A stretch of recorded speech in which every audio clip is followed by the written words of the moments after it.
اعوذ باللہ من الشیطان الرجیم، بسم اللہ الرحمن الرحیم۔ السلام علیکم رحمۃ اللہ وبرکاتہ۔ اب جو آیت شروع ہو رہی ہیں، یعنی کہ رکوع جو شروع ہو رہا ہے، ان میں جو آیت آئیں گی وہ غزوہ احد کے حالات اور واقعات پر مبنی ہوں گی۔ تو ہم پہلے غزوہ احد کے کچھ حالات پر تاریخی روشنی ڈالتے ہیں، قرآن کے حوالے سے تاریخی پس منظر بیان کریں گے، کیونکہ جو غزوہ بدر میں مسلمان کو شایانہ شان فتح نصیب ہوئی تھی، تو عرب کے بڑے بڑے 70 سردار بھی مارے گئے تھے، ان کو بڑی زر پہنچی تھی تو کفار مکہ کو۔ تو عرب کا یہ رواج عام تھا کہ جب ان کو اس قسم کی کوئی زر پہنچتی تو انہیں بدلہ لازمی لینا سمجھتے تھے وہ خود پر، کہ بڑی شکست کے بعد تو ان کے اندر بڑی جلن، غصہ، حسد اور بدلے کی آگ پیدا ہو جاتی تھی۔ تو اسی وجہ سے پھر انہوں نے ایک سال کے اندر پوری طاقت کے ساتھ، پوری تیاری کے ساتھ اس جنگ کی تیاری کری، کہ جو کچھ بھی وہ تیاری کے لیے کر سکتے تھے وہ انہوں نے کیا، کہ تمام ساز و سامان تیار کیا، اور 3000 کا لشکر لے کر ابو سفیان، جو کہ اس وقت ایمان نہیں لائے تھے لیکن بعد میں وہ ایمان لے آئے تھے، وہ سردار تھے اس لشکر کے،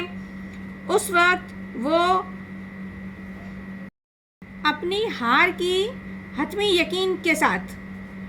یعنی کہ جو ان کو ہار ہوئی تھی جنگ بدر میں، اس کے یقین کہ ہم ہارے ہیں، ہم نے بدلہ لینا ہے، تو اس لیے وہ بڑے جوش میں آئے، اپنے بیوی بچوں کو بھی خاص طور پر ساتھ لائے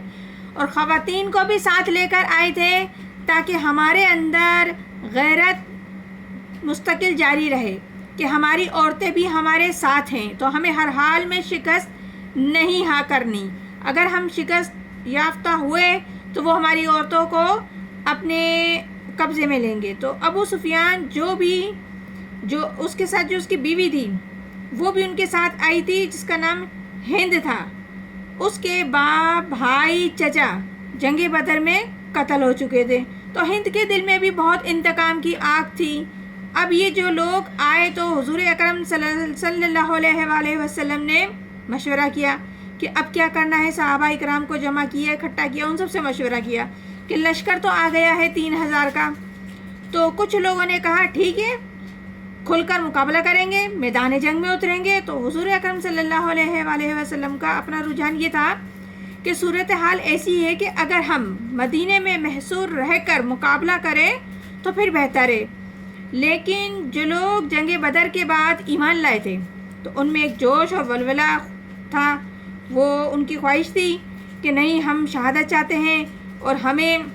جنگ میں اترنا چاہیے، آخر اس موت سے کیا ڈرنا۔ تو حضور اکرم صلی اللہ علیہ وآلہ وسلم نے ان کا لحاظ کرتے ہوئے فیصلہ کیا کہ چلو میدان میں جائیں گے۔ آپ صلی اللہ علیہ وآلہ وسلم 1000 آدمیوں کے ساتھ جنگ کے میدان میں آ گئے۔ جب آمنا سامنا ہوا تو وہاں عبداللہ ابن اوی یہ کہہ کر اپنے 300 آدمیوں کو واپس لے گیا کہ بھائی جو حضور اکرم صلی اللہ علیہ وسلم کی رائے تھی، میری بھی یہی رائے تھی کہ محصور ہو کے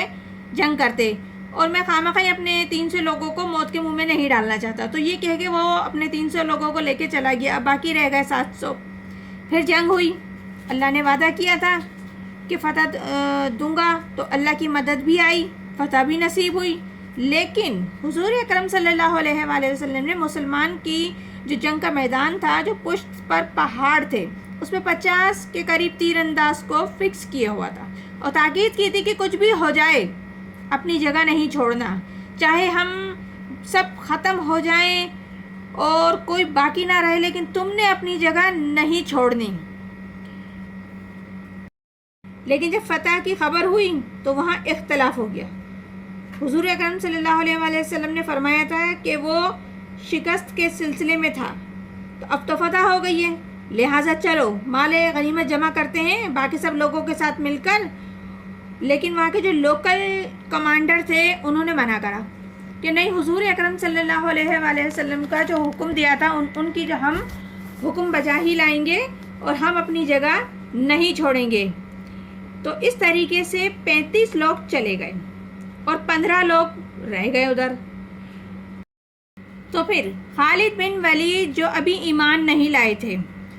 وہ کمانڈر تھے، تو انہوں نے وہ جگہ دیکھ لی اور وہ خالی ہے، تو ادھر سے شکست ہو رہی ہے، تو انہوں نے اپنے گھوڑوں کا رخ جو کہ 100 سے کے قریب تھے اس طرف کر لیا اور پیچھے سے آ کر حملہ کر دیا، تو فتح شکست میں بدل گئی۔ یوں 70 صحابہ شہید ہو گئے، حضور اکرم صلی اللہ علیہ وآلہ وسلم بھی زخمی ہو گئے، ان کا دندانہ مبارک شہید ہوا تھا۔ اور تو اس طرح آپ صلی اللہ علیہ وسلم نے فیصلہ کیا کہ پہاڑ کے اوپر چڑھ کر تمام مسلمان جمع ہو جائیں اور سیف کریں اپنے آپ کو۔ اب ابو سفیان اور خالد بن ولید ان دونوں میں اختلاف ہو گیا۔ خالد بن ولید چاہتے تھے کہ ان کا پیچھا کیا جائے اور سب کو ختم ہی کر دیا جائے۔ ابو سفیان نے کہا نہیں، یہ بلندی پر ہیں، ان سے مقابلہ نہیں کر سکتے، یہ ممکن نہیں ہے، ہم مقابلے کے لیے اوپر چڑھیں گے تو یہ اوپر سے پتھر پھینکیں گے تو ہماری جانیں بھی جا سکتی ہیں، ہماری جانوروں کو بھی نقصان ہو سکتا ہے اور ہمارا کافی نقصان ہو سکتا ہے، تو وہ ہم اپنے آپ کو بچا نہیں سکیں گے، چلو بس اب ہم نے جنگ بدر کا بدلہ لے لیا ہے، اب ہم چلتے ہیں۔ پھر وہ وہاں سے چلے گئے۔ تو اس طریقے سے اب ہم نے مختصر سا پس منظر قرآن کی روشنی سے بیان کیا ہے، لہٰذا اب جو رکوع شروع ہو رہا ہے، جو آیات آئیں گی وہ انہی تمام واقعات پر مبنی آئیں گی جس کا ابھی ہم نے پورا خلاصہ آپ کو بتایا۔ تو انشاءاللہ تعالیٰ کل ہم اس آیت کو شروع کریں گے۔ اللہ تعالیٰ ہم سب کو قرآن پاک صحیح طریقے سے پڑھنے، سمجھنے اور عمل کرنے کی توفیق عطا فرمائے، آمین ثم آمین، جزاک اللہ۔